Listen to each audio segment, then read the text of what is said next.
आज सकाळपासूनच पावसाने हजेरी लावलेली होती आणि कपडे धुवावेत की नाही असा प्रश्न पडायला लागला आता आम्हाला. कारण की कालचेच कपडे अजून सुकले नाहीत आणि कपडे धुतले पण तर टाकायचे कुठं असा प्रश्न पडतो. म्हटलं जाऊ द्या, ते कपड्यांचं ठेवा बाजूला, पहिले आपल्या चहाचा कार्यक्रम उरकूया. चहा ठेवला मस्तपैकी गरमागरम आणि पाऊस राहिला ना, चहा पिऊच वाटतो कोणाला का होईना. मग घेतले, बिस्किट पण होते घरात, बिस्किट पण खाऊन घेतले. आणि बबडी मधातच येत होती, पण ती ना कॅमेऱ्याच्या पुढं नव्हती येत, बाजूलाच मस्त्या करत होती.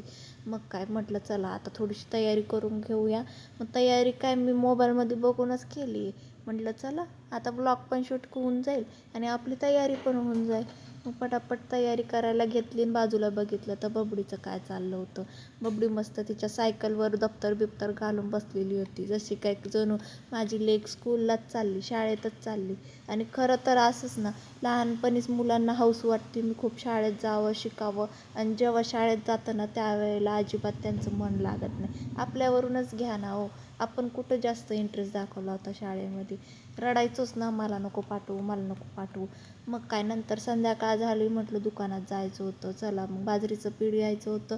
पीठ घेतलं, आज बाजरीच्या भाकरींचा बेत होता. चला तर मग बबडी आणि मी आता घरी निघा